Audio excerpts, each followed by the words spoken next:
You don't need to clap yet, I'm not Lauren. All right, before we get started, let's acknowledge that we are meeting tonight on the lands of this place's first storytellers, the Wurundjeri Woiwurrung people of the Kulin Nation. We pay our respects to their elders past and present, and to any First Nations people here tonight. I am not Lauren Roberts, I am Amie Kaufman. I am a New York Times bestselling author of 20-something fantasy and science fiction novels, including *𝐿uminae, The Isles of the Gods, and just a couple of weeks ago, Ladies' Night. I am based here in Melbourne, and I am thrilled to be hosting tonight. So you know what the shape of the evening will be. I am going to talk to Lauren and ask her questions. We will then open up to your questions. There are already a lot of them sitting in the Slido, but if you would like to add, you can use the QR code to pop your questions in. A little bit of housekeeping before we show her how loudly we can scream. This amazing event is presented by the Wheeler Centre. Since you are here, I assume that you are book nerds of the highest order. And so I will mention, I was not asked to, I just want to let you know that if you are not on the Wheeler Centre's mailing list, you absolutely should be, because they host events like this all the time, and you will be the first to know if you are.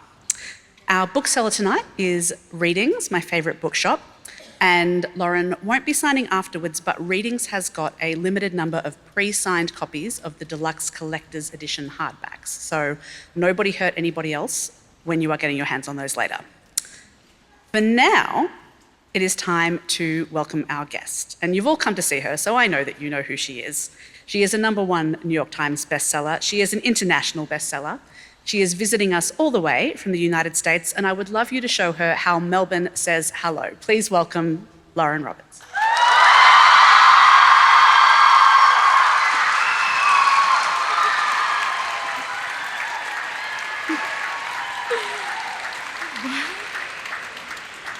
Hello. Hi. Whoa. That was great. Yeah. I mean, imagine if you could just live other aspects of your life with people screaming that way. Seriously. Feed my cats. Yes, you did it. Knew you could. Instead of the cats being like, yes, well. Right.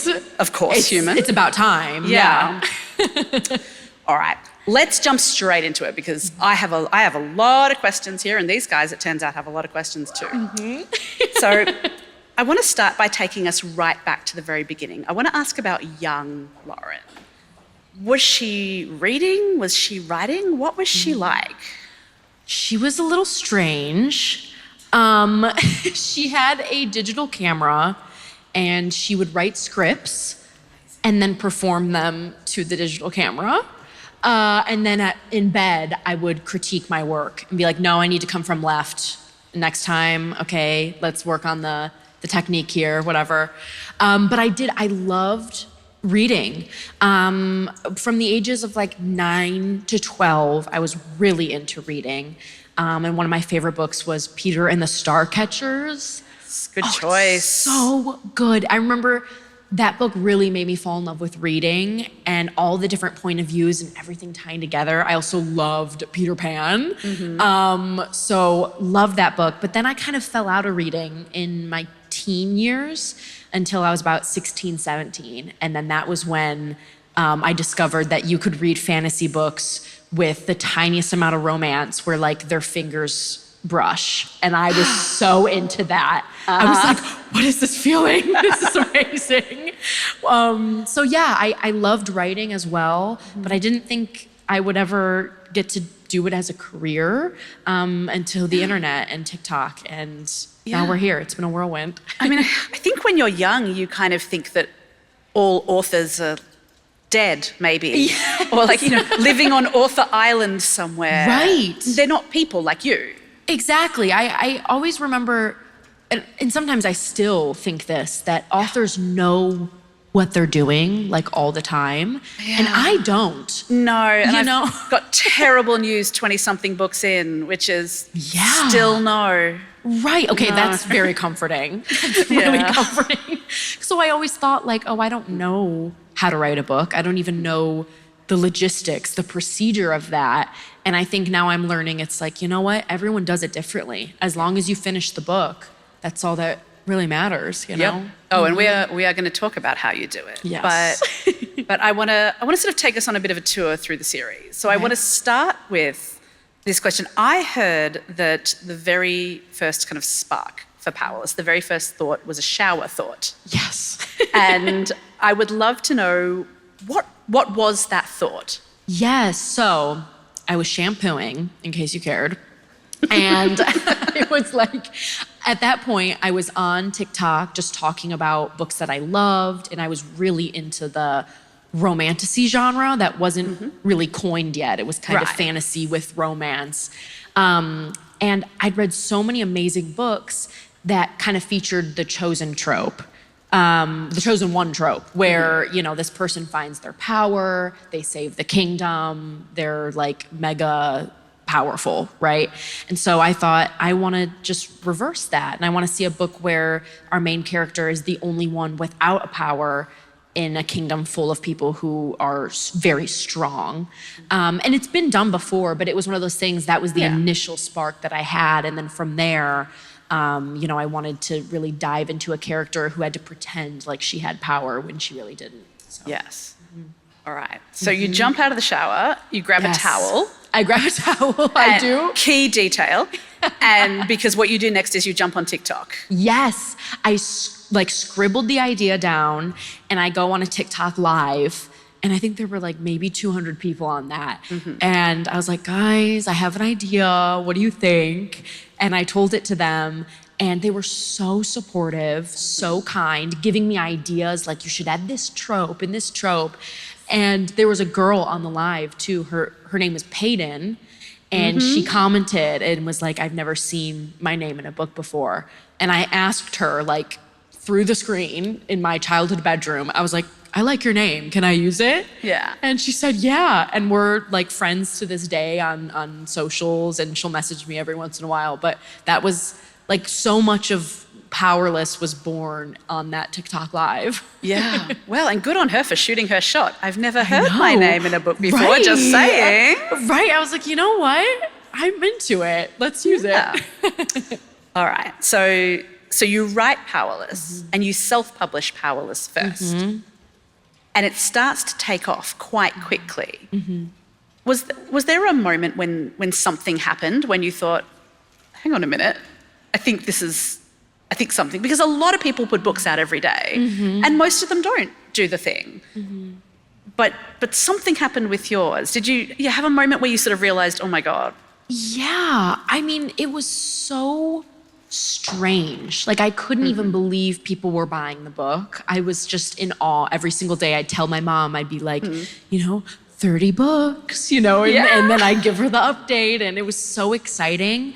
But I guess I was so caught up in it that I don't think I realized what was happening until, actually, this sounds strange, but it was the first ever, like, bad review video. Oh, now you made it. Yes, was when I realized it wasn't like a bad review on Goodreads or on, you know, Amazon, whatever.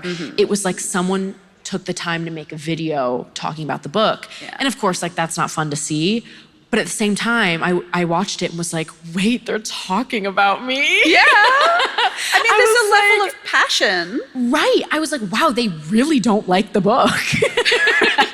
And I'm okay with it because, you know, they're talking about it. And I mean, it didn't have like a ton of views or anything, but, you know, people were commenting, whatever.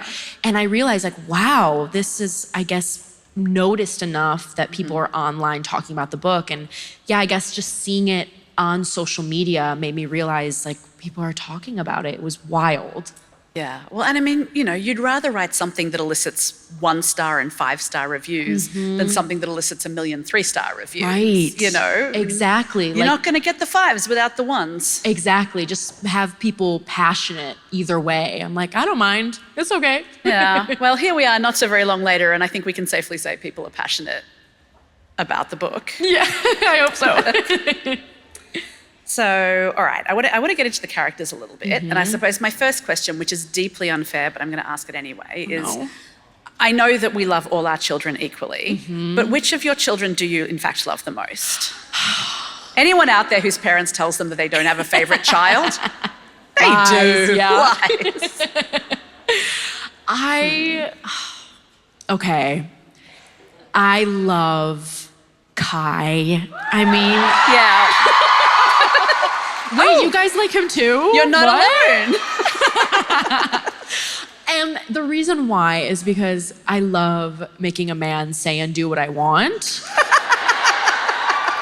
Sue me, you know, like it is so, because you don't get to do that in real life. You know, they do whatever they want. Yeah, it and doesn't so, work. right, I love being inside Kai's head and especially like the yearning because, you know, we don't yearn like we used to. No. You know, and it's circumstance too, you know, Of if you're in a course. fantasy world and everyone's like fighting and sweaty and swords and things, like, all right, Yeah. you know, it's just a different vibe. Well, but it's different on the page to Yes. just like sweaty and groaning up a hill in real life is not the right, same. there are certain things too where I'm like, if someone said that to me in real life, I'd be like, ew. Red you flag, know? red flag. Like, no, yeah, I'd be scared. But with Kai, I do love, he's kind of like my poetic outlet as well. Like I Yeah. love poetry and I love yearning. And so I get to do that through him. And I love showing like how deeply he cares for Paedyn, how like in love he is with her. And I just have so much fun with him. So I guess I'll pick him. But I Yeah. love Paedyn too. Like Of that's my course. girl. Of course. Well, and I want to talk about her for a minute as well, because I want to talk a little, like get into craft a little bit and talk about how you create your characters, because your characters very much come as a set. You know, Paedyn doesn't stand alone. You know, Adina softens her and is probably the reason she's not a villain. And, you know, Kai challenges herself about, you know, sort of who she thinks she is and forces her to ask questions about herself. You know, so I think your characters influence each other, but they also sometimes define themselves against each other as well. You know, where there's a flame, there's a shadow, and Right. so on. So do your characters evolve as you write them? Do they grow together, or do you sort of think this stuff through ahead of time? That's a good question. I think it's a little bit of both, which is a lame answer. But I mean, if it's what do you do? right. I feel like for the most part, I'm very grateful that Paedyn and Kai came easily to me. I feel like I didn't have to work too hard at them because Paedyn was almost like a role model at the time. You know, I wrote the book when I was 18 and she was kind of this like strong female main character that I looked up to in a way, and I got to live vicariously through her. So she kind of just fell onto the page of like, who, if I were in this world, who would I want to be? And Kai was just like the hot man in my mind, you know? Like he was just delusions like, on the page. So, you know, I kind of just built this man that I wanted to read about. So thankfully, I feel like from the start, I kind of knew who they were and what I wanted their stories to be. But I will say they definitely did grow together. Like I didn't intend for them to have so many similarities, actually. And we kind of see that towards the end of Powerless when they talk about their fathers and the way that they were raised. It's like really dark parallel between the two of them, and that their lives look very similar and they've gone through a lot of the same hardships. And I didn't even intend for that to happen. It just kind of, it's what fell onto the page when I was writing that scene. And then I realized like, wait, they're kind of very similar, you know, and they've just been raised slightly differently, you know, enough to make them who they are. But yeah, I would say it's a little bit of both. That wasn't a great answer. I think so. I mean, I'm always slightly wary of anyone, I think, who says, oh, they didn't change at all while I was writing them, because I always find that they do reveal themselves to you. They do. And they do what they want, which is so weird. I remember like growing up, you know, watching interviews of authors and they'd be like, oh, you know, they just did what they wanted to. And I was like, ew, what do you mean? You write the book. You just write down what you want. Exactly. I was like, that's so strange, but no, here we are. Exactly. I was like, you know what? I get it now. Like it's, you know, when I have to write a scene between Paedyn and Kai, I put in my outline, cutie little scene between Paedyn and Kai. That's all I put. And I don't like really box myself into anything because they just do what they want when I get there. Yeah. And let it unfold. I like that. All right, self-insert moment for a moment. If you were elite, I'm sure you've thought about this. Mm-hmm. What power would I you... have thought about this. Yes. And I would be a telly, which is just telekinesis, move things with your mind. And it's because I'm lazy. Okay? Yes. Right? And Get the remote from across the room. Exactly. Get my cat from across the room when they don't want to be with me. Like, Yep. no, you're cuddling me. Yeah. Yeah, I'm just lazy. That's what I would want to be. And I have thought about, I was just asked what power I would not want to have. Ooh. And it made me think for a second because I was like, huh. And I realized it's a crawler. Like the way they scale walls, something is The noise that just came from the Yeah. I'm glad we agree. Something about that does not sit well with me. Yeah. Big no thank you. All right. So Powerless is out. It's doing the thing. And now it comes time to write Reckless. And I mean, every author out there agrees second books are notoriously hard under the best of circumstances. You know, I think with the first book, there's this element of you're just writing it for you. And even if you're hoping other people will read it, you're in this sort of safe, private place. Whereas once you're writing the second book, you can't but know that, you know, everyone's going to read it. And everyone's going to be hoping that this happens or that happens or does or doesn't happen, you know. And, you know, you also had set yourself this challenge that quite a bit happens at the end of Powerless. You know, so you've already got a lot of, watch the microphone, Amie, a lot of sort of different threads in play. And then, as well as it being a second book and you having all these different threads you needed to work with, you were like, you know, though, hear me out. What if all these new locations as well, instead of using what I've got, which would be easy? Right. So how was it writing book 2? It was really scary. Yeah. I think every book, to an extent, is a little scary. You know, that's part of the fun, though. It's a challenge. It's supposed to be. But like you said, people were reading the book. And I was like, oh, no. It has to be good, I think, you know? And so, and I already had planned out what I wanted for Reckless.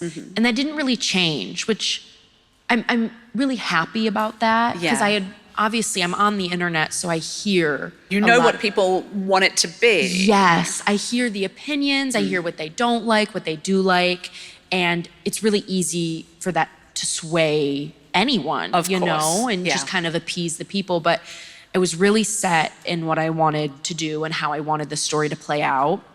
And so Reckless, I knew it needed to be kind of like this bridge between Powerless and Fearless, because Paedyn and Kai, their relationship needed to be rebuilt before they ever went into book 3. And I was like, yeah, I already knew I wanted them to go through the scorches, be in a new city. So nothing really changed from what I planned on doing, but it was really scary to sit down and be like, I hope they're gonna like this. And again, it leaned heavily into the romance and kind of their development. And it was a little bit shorter. But yeah, I just tried to stay true to the story that I wanted to tell, and locked myself in my little writing cave, which I did the same thing for Fearless, because that was also scary.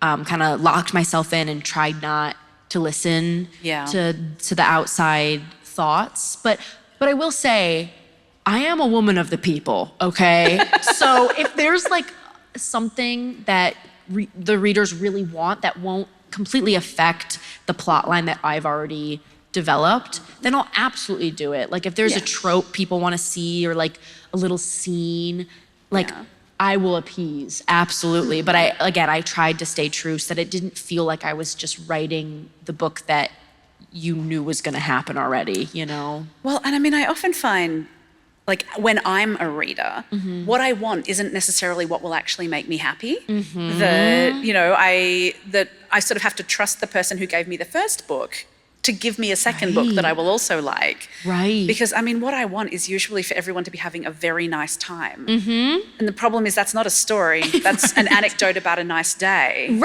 So shutting out that noise, a real thing. All right, so but you had your course set for Fearless, which at least in terms of books is the wrap up of the series. We'll head on to Fearful in a minute. I mean, this book, there was a lot of pressure on this book. By then, you know, the series had just completely taken off. This book sold 250,000 copies in week one, which is unheard of. I mean, usually you have to be a politician who did something very, very scandalous to get those kind of numbers. What was it like to say goodbye to that big arc of the story? It was really bittersweet. Like, that's the word I always think of. I mean, again, like, coming off of Reckless too, and like you said, book 2 is always like, and I had heard it, but this was my first time ever being an author. You know, I was like, I don't know. And I had heard, even as a reader, you know, sometimes book 2, it's just kind of the middle ground between the beginning and the end. And so, especially coming off of that, of, you know, maybe some people not liking it that much, or people being like, you know, it wasn't as good. And well, so those ones are never afraid to tell you. They're not, you know, and I respect it. I do. I just don't always want to hear it. Yeah. And so I was especially nervous, like, oh no, you know, did I ruin it? Like, you know, should I have gone a different direction? And I kind of, like I said, locked myself into my little writing cave, and I really went back and was like, I want to stay true to the story that I started at 18 and finish telling that. So it took me months and months to fine tune it because there was so much happening in it. And I think so far it is the book I am the most proud of too, just because there was so much happening in it. And I kind of came to this realization of like, you know what? It's exactly what I want it to be. And it's okay if people don't like it. You know, of course I want them to. That's my goal, is I want to make the readers happy. But I was like, this is exactly what I want, and I'm proud of it.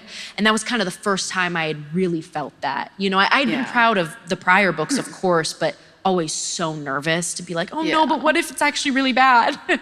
Whereas this one, I was like, no, I'm really happy with what we did with this. And so it was really bittersweet, kind of saying goodbye to these characters that changed my life. And I feel like I've grown so much with them and with the story.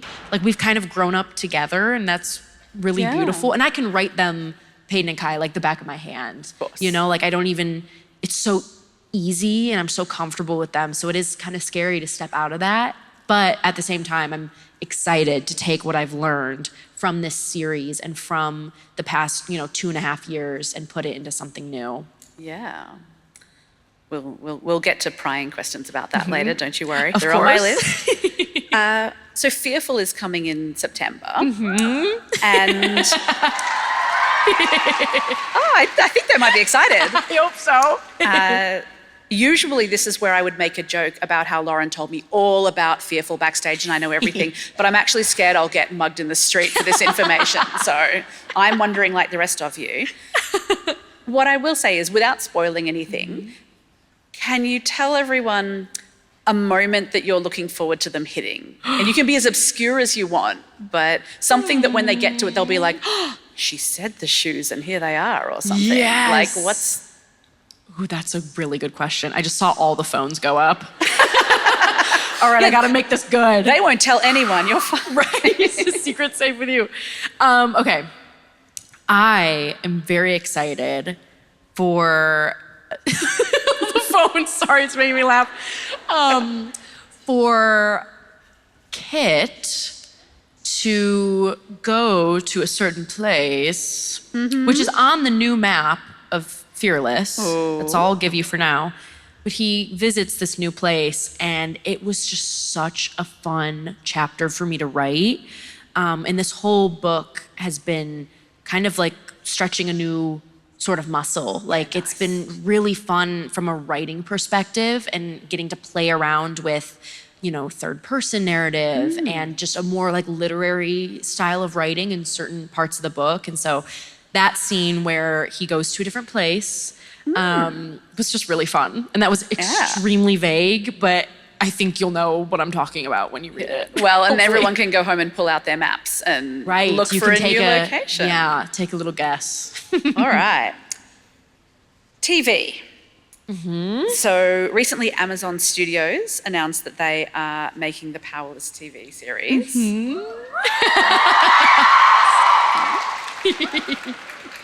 obviously it's early days and writers are less in charge of these things than everyone thinks that we are. But I know that the collective crowd will wait for me outside if I don't ask about it. So what can you tell us? Yes. Okay. So I'm so excited, and it sounds like you are too, which is great.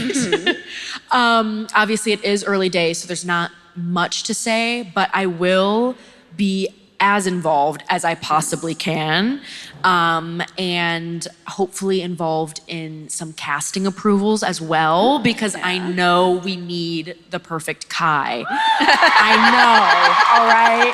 I'm here for you. Yeah. I will be the voice of the people, I promise. Yeah. Well, and you've got all that practice in bed when you were a kid, you know, reviewing your own screenplay. Exactly. So, I'm like training for this all your life. I'm like, I really hope I could be an extra and they can like kill me off or something. And I'll just be like laying in the background. It'd be so fun. But I will try and be as involved as I possibly can be. Because this for me is a way to give back to the readers. And I want this to be as good as it possibly can be and bring it to life for you. And to me, it's like a thank you, because this is only happening because of all of you. So I really want to make it like worthy of you, basically. Fingers crossed, hey? Yes. All right. I want to ask a few questions about your writing life. Because I know that we'll have some aspiring writers in the audience, but also it's just cool to peek inside and see what writers do. So can we start with where you write? Do you have an office or a particular place, or are you an everywhere writer? I do have an office, and I should probably be in it more than I am. I fear. I have an office, and it's very cozy. And my cats are always with me, and they walk all over my keyboard and delete everything. Sometimes I think we're not going to get another book because they just delete and it's gone. And I'm like, well, that was that. Yep. Well, it was fun while it lasted. But yeah, so they keep me company. I love writing with them. Both of them are just kind of curled up. So I'm typically in my office, but if I'm not there, I love writing at the library, because something about being in an environment where other people are working makes it's real, you work. isn't it? Like if I'm, fooling around, I'm doom scrolling, and I look over and everyone's like locked in, then I feel bad. Like, oh, I better get to work. Body doubling is real. Right. Yeah. So I do enjoy working at the library. Yeah. Do you have something, like a favorite thing in your office or something special that you keep there? Anything on your desk? Ooh, I have a little cat lamp. It looks like my cat Mango. It's an orange cat, and it has a ball of yarn that lights up. Amazing. And I turn that on. I am scared it's going to catch on fire at some point, but I turn that on and I write, and I light candles. I typically have a ton of like empty glasses because I drink. Carry them in and never. Yeah. Yes, I drink apple cider while I write, which I heard is not really a thing here. Is it? No, I mean, you get sparkling apple juice. Apple cider here is generally alcoholic. Oh, well, that's still fun. Yeah, it's if it's a long day. Yeah, but it depends what time of day you're starting to write. I feel, and how long you plan to go. Right. Yeah, but typically it's just a nice juice, and that's what I sip on. Sounds a lot tamer than I think most of the audience were imagining there for a moment. All right. What do you do when you get stuck? Yes, I think something that helped me is, I remember the first time I ever got writer's block, and oh, it's broken. Oh no. Yes, I was right at the end of Powerless, and for whatever reason, I just could not get past a certain chapter, and I had no desire to write, and it freaked me out because I was like, what? I thought I loved this. Like, what's happening? And it only was when I came to the realization that, like, okay, every author goes through this. Like, it is normal. The best authors ever, there are times when they're staring at a blank page and they're like, God, I can't even do this, And so it helps to know that, it's not just you. You're not broken. It's normal. But something that really helps me is to go back and read a scene or some poetry that I'm really proud of. Because at the end of the day, I just want everything I write to be better than the last thing. And so I just want to keep being the best that I can be. And so when I write something that I'm really proud of, it's like I'm in competition with myself in a way of like, okay, let me see if I can write something even better than that. Because I just want to surprise myself, and I always want to have fun and make sure that the passion is there, because I think that's the most important part. So yeah, I kind of get motivated from previous works, basically, and it helps me keep going. I love that. Thank you. I was interviewing Neil Schusterman recently for Melbourne Writers Festival, and he was saying, very much as you were saying, he said, writer's block is just part of writing. Right. It helps to remember that it's happening to everyone else too, and it's just part of not the most fun part of the process for sure, but just it happens. Part of what you walk through, yeah. Right, and it's okay to take a step back too. Yes. Like sometimes that might be a sign of like, all right, let me take like a day off, and that's okay too. Like you can take week, month, year, it's at your pace, you're writing, so. All right.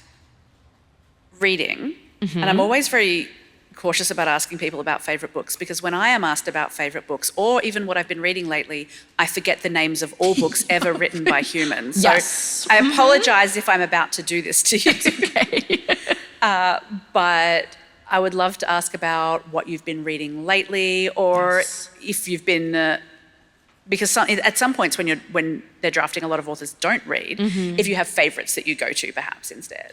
Yeah, so when I'm on deadline, which has been always recently. Your way of life for some time. Yes, it's been most of the time. I listen to a lot of audiobooks because sometimes like after a day of writing, I just can't, I could, but I'm in bed with my cats. I'm like, I don't want to open up a book. So I listen to a lot of audiobooks. So I recently finished Vicious by V.E. Schwab. Nice, yeah. So good. So good. It like made me upset. Yeah. I was like, what? This is incredible. So I finished that, and I'm currently listening to The Night and the Moth and the Night, Rachel Gillig. Yes. I'm getting the title wrong. Night but and the Moth, I think. I think it's, yes. And Rachel Gillig, I love kind of the dark fantasy that she does, and her One Dark Window duology was so good. I really enjoyed it. So I'm listening to that right now. I'm almost done with it. I'm also in the middle of like 4 other books, but I also, Olivia Blake is a huge inspiration to me. I love her writing and her style of almost literary fiction in a fantastical world. Yes. And so I'm reading like 2 of her books at the moment. I have like 2 I'm in the middle of. One is Masters of Death, and then the other is her most recent, The Gifted and Talented one. I'm butchering all the titles, but that's what I've been really into lately. Yeah, honestly, that's a very impressive amount of reading, given that we are hauling you from country to country to country at the moment. Thank you. It's Audible, and it's 1.6 times speed. So I'm a 1.4 girl myself, but I hear you. Well, we'll talk about that. Yeah. We'll discuss. Yeah. All right, so we're going to head to your questions soon, because there are so many of them that I feel like it's only fair to give these guys a reasonable amount of time for their questions. But I can't head on without asking if you can give us a hint about what's coming next. Ooh, there's no risk that anyone here will share that information. Yes, of course not, all the phones. So if you notice, there's a new map in Fearless, okay? And there was even some new places mentioned in Fearless as well. So the plan is to explore some new kingdoms, separate people, separate stories, but same worlds. So you don't have to read Powerless to read these new things, but they're kind of in the same universe. And there's a lot of things in Fearless too that will eventually be explained as well. Like we met some new people and some other things. So I am kind of building a universe at the moment. So I just need a little time to get all my thoughts on paper, but it's all up here. All the questions that I can't answer at the moment eventually will be answered at some point. Amazing, love that. All right. Now, before we move to your questions, I was trying to think what we could do to let Laura know that she's in Australia, because you're doing a lot of these, right? You're in a bunch of different countries and, there's a lot of good-looking crowds out there. And I was like, what we're going to do is a lightning round on Australian slang. So I'm going to give you the word and you're going to guess what the word means, and you guys are not going to help. And I've gone for, as you guys will see, this is not your Gen Alpha slang. This is the daggiest slang I could find. What does that even mean? Yeah, I realised as I said it, so I'll help you out with that one. Okay. Daggy is kind of like dorky. Okay. That's cute. And well, it's not cute. We're not going to go into what a dag is, are we, guys? Never mind. Lauren, she can look that up later. All right. Here's your first one. Okay. 𝐶𝐵𝐫. Huh?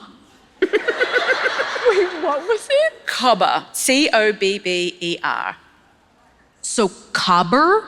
We just don't pronounce the letter R. Very American. Cobber? Is it copper? 𝐶𝐵𝐫. Can you use it in a sentence? Is that cheating? He's a good cobber. I am going to the shops with my cobber. He's a good man. He's a good gentleman? You're not, it could have been worse. Friend. Oh, friend. Okay. All right. I mean, this is Cobber. like an old man's calling someone his cobber. This is. Oh. Okay. All right. Okay. Ready for the next one? Yes. Hooroo. Hooroo? Can you use it in a sentence? Is that cheating? It is a sentence. That sounds like something they say in like Sims. Like woohoo, hooroo. You're right, it does. Wait, what it was a who what was it? Hooroo. Hooroo. I'm gonna say it's like an expression. Okay, so hooroo,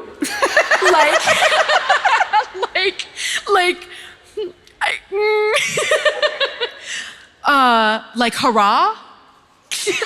Again, that's a reasonable guess. Okay. No. Hooroo, goodbye. What? I don't know why. Ready for the next one? Seriously? Okay. Chockers. Chockers. 𝐶𝐻𝐿𝐵𝐸RS. Chockers. Chockers. It's chockers in here. It's hot in here. Look at these people, no. Very crowded. Oh, crowded. I'm really bad at this. No, in fairness, I think we design it to make it impossible. All right. Okay. Ready? I'm ready. Booze bus. Booze bus? Like BOOZE? Yeah. Bus? Like alcoholic apple cider. Well, is this a trick question? Maybe. It makes me think that it's a bus full of booze. It probably depends what time of night, but no. Is it a school bus? Oh God, no! This is getting away from me. Okay, no. A booze bus is a mobile breath testing unit. So you pull your car over and they say, blow into this to see if you're over the blood alcohol limit for driving. So what do you call buses? Buses. But this one checks you for booze. That is so funny. Okay. All right. We've got 3 more. Okay. You could get one. I believe in you. DAX. DAX? KS. Oh, DAX. Okay. It makes me think of like dumb. Like he's DAX. It's both a noun and a verb. So you can own DAX or someone can DAC you. You can own DAX. Or someone can DAC you? Like, what? Okay, so it's like an object? Yes. Noun and verb. DAX. Oh my. So something you would hit someone with is what I'm getting. No. No? Oh. I'm going to put you out of your misery on this one. It's a pair of trousers. So when you DAC someone, it's pantsing them. Oh, I was thinking like you hit someone with something. Okay. Yeah. Oh, that's cute. I like that one. Dex. Okay. All right, 2 to go. Okay. Servo. Servo. Servo. Can you use it in a sentence? Let's drop through the servo and see what we can pick up. Can I get a treat when we go to the servo? Oh, I think we better get to the Treat? servo sooner than later. Ooh, is it like, I'm thinking a store? I'm thinking, There can be a store component. okay. This is hard. I'm struggling. Oh, you know where you are now. It's definitely Australia, right? Let's go to this, it's a place. It is a service station, so a petrol station or a gas station. Oh, We just add O to the end of everything. okay.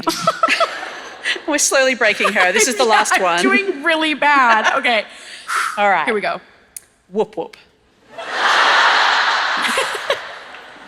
Again, this is in Sims. Yeah. Okay. This seems like a trick question because it just seems like a whoop, but that I don't think that's If it right. wasn't that, If it wasn't that, okay, is there a way to use it in a sentence without giving it away? Or you could just give it away. I'm just kidding. where is it? Whoop whoop. Like, does it mean here? Like, where's that? Whoop whoop. It should be. No, it means the absolute middle of nowhere. It's the name of a fictional place, you know? This is wild. Like the people who came in today from really far away, they came from Whoop Whoop. wow. Someone out there did. Wow. Okay. All right. Well, I failed. Sorry about that. Well, I mean, you succeeded at entertaining them, so, you know, come ça. Okay. Well, that was fun. All Thank right. you. Shall we move to the audience questions? Yeah. They've got to be easier. They're going to be about stuff you know. All right. First one is from Jess, who said, "You've said that you're a reader. Who is your number one book boyfriend?" Jess knows what to ask. Oh my goodness. Okay. It's hard because Kai was born because I wanted to like make exactly what I want. So Yeah. he's bits and pieces of different boys. This is gonna be a shocker because he's blonde, okay? But Nikolai in Strong choice. he is just like the perfect balance of like funny and hot to me. I mean, he's fictional. One of my but- claims to fame is that I got my claim in on Nikolai as a critique reader before anybody else and officially stamped possession. So, Oh, yeah. so he's like yours. Yeah, Oh my that's the rules. Oh. But I'm willing to timeshare. Okay, we'll share him. Yeah. All right. Emma asks, what would be Kai's favourite Taylor Swift album? He would be a Swiftie. He would. Yeah. That's why it's such a good question. Right. I feel like it would be like Evermore. Like very like Feelings. yes, feelings and like poetic in a way. I know she has the tortured poets, but I Evermore is like one of my favorites. Well then. So I'm like, I'll just say that for him. Yeah. He'll take what he gets. All right. Let me see. We've already talked about plans for a new series. Anonymous asks, what's one Easter egg or hidden detail that readers might have missed in Fearless? This is a good question. So at the end, I'm gonna be a little vague because I don't want to spoil for anyone who maybe hasn't read it. But at the end, there's a moment where Paedyn is dancing in the rain in a dress that's white. And that actually came because, I mean, they dance in the rain all the time throughout the series, but I wrote several drafts and my editor came to me and she's like, Lauren, like, this is really dumb and you don't have to do it. She goes, the name of the book is Fearless. Again, back to Taylor Swift, okay? She's like, the name of the book is Fearless, and you know, Fearless, the Taylor Swift song, is all about like dancing in the rain in her wedding dress. She was like, you should put that in the book, and it would be like a little Easter egg for the Swifties. And I was like, okay. Why not? I was like, why not? Because it is totally in character, and I probably was gonna make them do that anyway. So it didn't seem weird at all. And I think that's why a lot of people haven't said anything, because it's just so normal that they're dancing in the rain. But that was like a little Easter egg. There's a secret meaning. Yeah, it was fun. I love that. All right. Kiss, marry, kill, Mac, Kai, Lenny. Thanks for visiting, say Sam and Inessa. You said Vanessa? Was it Vanessa? Inessa. Anessa? Thank you for your question. This is so tough. I knew I was gonna get asked this. Okay. It was Mac, Kai, Lenny. every time I answer, I change. I change. Everyone what I gets say. to live sometimes. That's right. nice. Okay, so this time we're gonna say, okay, I am going to marry Lenny. Okay? Oh. I love Lenny. He's like my bestie. You know? Okay, so I'm gonna marry Lenny. Oh no. I'm gonna kiss Kai. Hello. But then that means I have to kill Mac. Them's the breaks. I don't want to.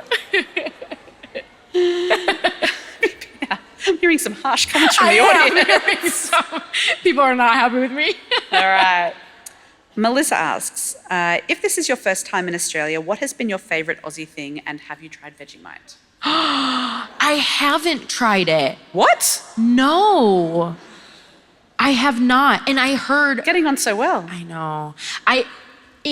It was available to me at one point, but I was told, like, Lauren, don't do it yourself because you'll do it wrong. And I was like, that is so fair. So I need, like... Someone to... someone to do it for me because I know I'll do it wrong. So I haven't had it. But I will say, I think my favorite thing so far is when I was in Sydney, I went to the Taronga Zoo. And it was so fun. It was really, really fun. I spent like the whole day there. It was great. So that's my favorite thing so far. That's a pretty good answer. All right. Paedyn, not Paedyn, asks, how did you come up with the different powers and ranks? Ooh, so the powers, I actually did a lot of research through superhero comics. I literally did a ton of Googling, and I found a lot of old comics with kind of obscure powers, because we know the main ones like speed, strength, things like that. But I was like, let me try and add a few that aren't as mainstream. Right. So that was where like the shell came from, with the hardening skin. That was from like a comic. There's a few others that I kind of found and was like, okay, like I'll put my spin on it, things like that. So that's where they came from. But the ranking was actually not in the first draft at all. Oh, really? Yeah, I wrote the first draft where there were obviously elites that were more powerful than others, but there wasn't like this hierarchy. And then after I wrote it and I was doing edits and rewriting, I realized that was the most unrealistic part of the book. That's what humans would do. Exactly. Yeah. I was like, I started reading it and I was like, they would absolutely, within a day, if we had powers, I mean, there's a ranking now, you know? Like, right. Exactly. So I was like, we need to have a ranking within the powers so that even people who are powerful are considered weak. And so that was something that I went back and added in. And I can't imagine the books without them, it. no. Yeah. That's a good question. It's a good answer, because you're right. Thank you. The thing that is the most unrealistic about the books is not the superpowers. Right. It's that we wouldn't immediately use them to be in charge of each other. Exactly. Yeah, Exactly. We've met humans. Yup. All right. Anonymous asks, what song would you assign to each book? This is tough. I know, Melbourne. Okay. I've always said that Set Fire to the Rain by Adele is powerless. Okay. But it kind of is also reckless in a way because they're like enemies. Are they? Not really. But see, I don't have a very good answer, so I'm gonna pivot a little bit so I can say something interesting. Do that. Because Love I that. do have songs for the couples. So I'll say Set Fire to the Rain is powerless. But Paedyn and Kai is, well, I guess they're also Set Fire to the Rain. But Paedyn and Kit, whatever's going on there, okay, they have always been My Tears Ricochet by Taylor Swift. Right. And Mac and Adina, love them, despite what people think. They are either Invisible String. I think they are Invisible String, or like Lover is just so, like they're just so sweet. Yeah. So sorry, I had to pivot a little bit because I didn't have a good answer for Reckless or Fearless, but I'll come up with something. That was a pretty good answer. All right. There are a lot of questions here about what you're writing next, so I'm glad that we got to it. Yeah, and judging by these questions, which are almost all about writing something set in the powerless world, I think you have a lot of happy readers out there right now. Glad. Matilda asks, did you base any characters off people you know? No, I am not brave enough to do that. I respect the authors who do. I couldn't. And also, I guess if I did base anyone, I guess it would be Paedyn. I based off of a lot of like the really strong women in my life, but not one in particular, just kind of pulled from multiple different people. But I would say for the most part, like Kai was made because there wasn't like a man like him in my life, okay? And so he was just delusion. And that's what most of them are. So I'd say there's little bits and pieces in the characters, but nothing major. All right. Anonymous asks, how has life changed since becoming a best-selling author? It has been a whirlwind in the best way. I get to do what I love every day, which is write. I honestly haven't done much else. I've just been writing and traveling, obviously meeting you, which is amazing. But for the most part, like my day-to-day is kind of the same. I hang out with the same friends, hang out with the same cats. Yeah, the cats do not care. They don't care. They have no idea, So it honestly, my personal life hasn't changed much, but obviously career-wise, it's been like such an incredible blessing and just so fun. And I'm so happy to be doing this. So yeah, I'll let you know when things slow down a little bit, what life is like. But for now, it's just writing and traveling. All right, we've got time, I think, for one more. And so I'm going to go with a popular choice, which is from Anonymous. Do you have any advice for beginner writers who want to write romantasy? Oh, hello. Hi, Anonymous. There's a lot I know you could say as well about the process of the writing and the outlining and the characters and things like that. But I think before all of that, the most important thing is protecting your passion. And I'll elaborate a little bit. But I think it's so important to bottle up that love and care you have for writing, because as long as you have that, you can keep writing forever. You don't ever want someone's opinions to sway you from doing what you love. And maybe you put a book out and it's not your absolute best work, but it's okay, because if you protect your passion, then you can always keep writing and you can always make the next book even better.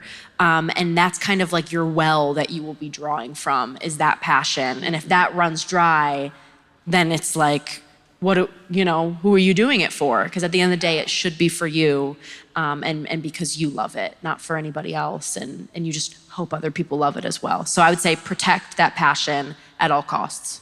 Well, and that's where Powerless ultimately came from, right? You wrote from your passion and you wrote what you loved. Yeah. There's an Australian band called the 𝐿_𝐴𝐻𝐿𝐴𝐻𝐿, and they have a line I love in one of their songs. It goes, she was 1 in a million, so there's 5 more just in New South Wales.